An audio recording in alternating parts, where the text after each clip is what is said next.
të përfundoj, sepse do të përfundoj shumë shpejt. Njerëzit po distancohen dita ditës, do të përfundoj drejtimi i kësaj proteste nga këto individ të cilët janë agresiv, janë njerëz me rekorde kriminale, që çdo ditë më shumë po e agravojnë situatën duke e çuar në momente të theksuara. Ti thuaj që protesta një ditë do mbyllet, s'ka më protestë. Patjetër, dhe atë ditë ne do të flasim me qytetarët, do të flasim me ata qytetarë të cilët për një arsye apo për një tjetër, kanë të gjithë të drejtën e tyre të kenë një pakënaqësi me qeverisjen, qoftë për se duhet transparencë më e madhe për projektet saktuara në momentet saktuara me qytetarët, qoftë se duhet që projektet të zhvillohen në përputhje me ligjet e mjedisit, por këtë duhet ja u bësh transparente edhe qytetarëve që ata të jenë të mirë informuar për faktet, dhe qoftë me pjesën e administratës,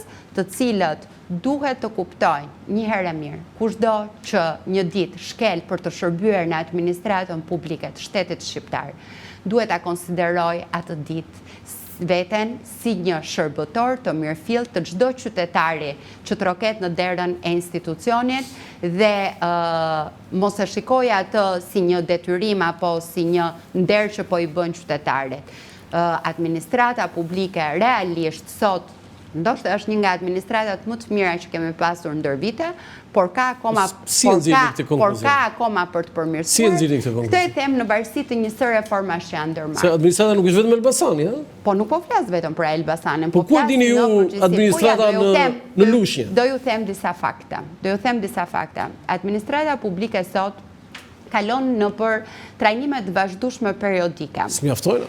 Administrata publike sot është më mirë paguar se çka ka qenë vite më përpara dhe në një nivel të konsiderueshëm krahasimisht me vite më përpara. Kjo është e vërtetë, po. Administrata publike sot është ajo administrata publike që na ka nderuar ne në të gjithë procesin e bashkërendimit me Bashkimin Evropian për hapjen e kapitujve dhe në punën e përditshme që bëhet sot për mbylljen e grup kapitujve.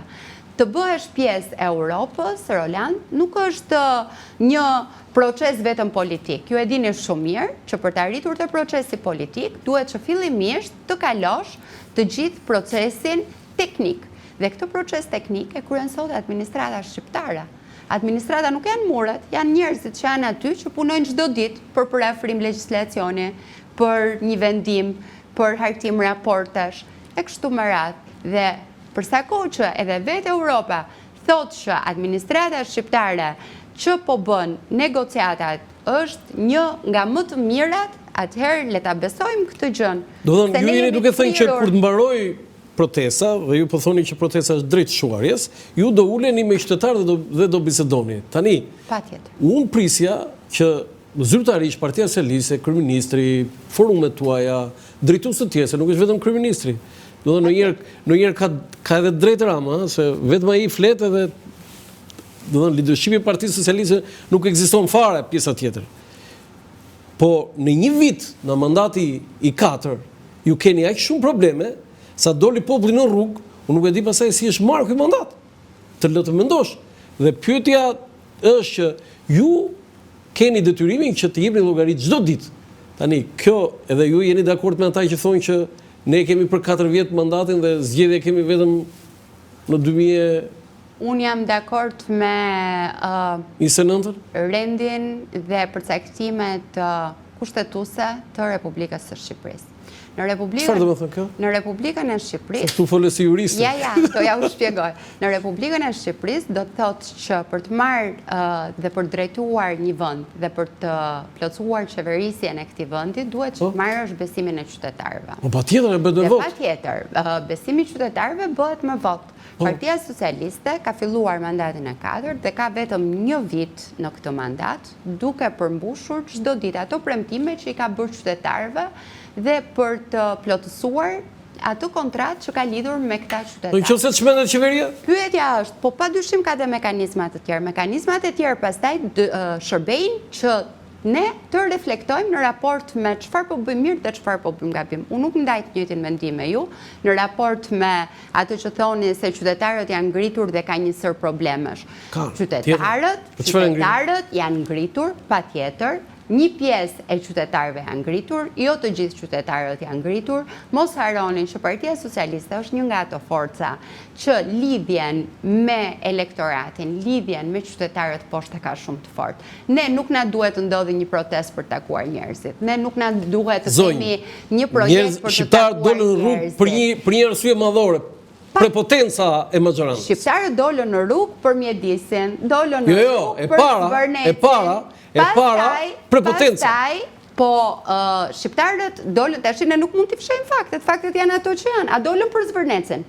Po fillim dolën për Zvërnecin. A ishte kjo arsyeja? Po, Akili Troshi Hektorin. A u mbush një bulevard ditër me flamingo, me kërkesa për ruajtjen e mjedisit, ne kishim shikoja në përjetet sociale pjesë shqiptarësh të diasporës, të cilët në fakt kanë zgjedhur ta lënë Shqipërinë dhe të jetojnë për shumë arsye të tjera jashtë shtetit, na thoshin po shisni Shqipërinë. Po çfarë Shqipëri po shisnim na?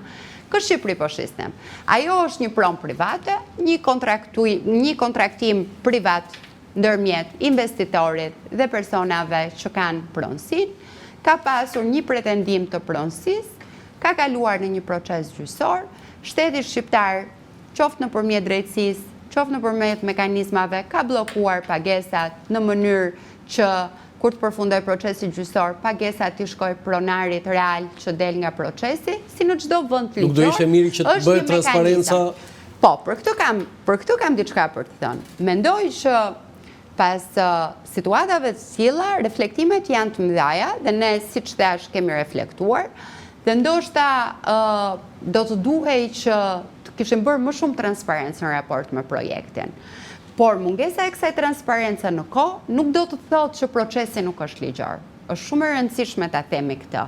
Procesi që është ndjekur për këtë projekt është tërësisht ligjor.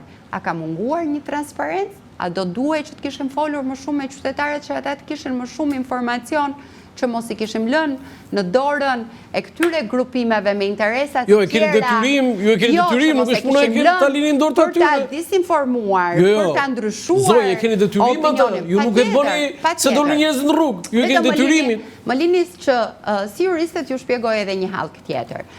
Zakonisht, konsultimet publike për atë zonën bëhen në raport me mjedisin, bëhet pasi është bërë studimi mjedisor. Ai projekti për cilin e po flasim është në fazën fillestare. Pra, paraqitet projekti ideja në institucionet përkatëse AZT, KKT, ato e marrin në shqyrtim në raport me koeficientët, elementët që parashikon pasaporta e pronës për zhvillim, pra sa do ndërtohet, me çfarë materiali, me dru, për ta thënë që ta kuptojnë pak dhe qytetarët. Sa është gjurma e objektit që do të vendoset e kështu me radhë. Ju socialistët jeni specialista, ka thënë Pjetra Abnori. Edhe ju si ere që keni bërë specialiste. Jo, unë e njoh shumë mirë pjesën e Ne morëm vesh vetëm që Akili Troshi e zvarriti Hektorin, se s'kishim për ta marrë vesh kur këtë. Më lini të lutem që ta shpjegoj këtë se ndoshta kanë interes qytetarët. Kështu që ishim vetëm në fazën e parë. Dhe për të përmbushur këto kriteret të para, ka 2 vjet që institucionet e shtetit shqiptar bëjnë një letër këmbim me investitorin që ky parametër nuk është përmbushur, këtë duhet ta bëni në këtë mas, e kështu me radhë. Pra është një komunikim zyrtar teknik i bërë mes tyre. Pasi të miratohesh e leja e parë, bëhet studimi mjedisor. Dhe në momentin që ju keni studimin mjedisor, bëni dhe konsultimin publik me qytetarët. Kështu që ndoshta nuk i kishte ardhur akoma momenti për të bërë atë detyrimin ligjor. Jo, ndoshta nuk i kishte ardhur momenti për të bërë detyrimin ligjor të konsultimit publik me qytetarët. Mund ta kishim bërë më përpara, që në fazën e parë. Po mund kjo arriti ndodhi është ndodhi. Është shumë e rëndësishme të themi që ai projekt është një projekt tërësisht ligjor, i mbështetur në të gjithë kërkesat që kërkon ligji shqiptar dhe po kalon të gjithë monitorimin dhe filtrat e institucioneve shqiptare.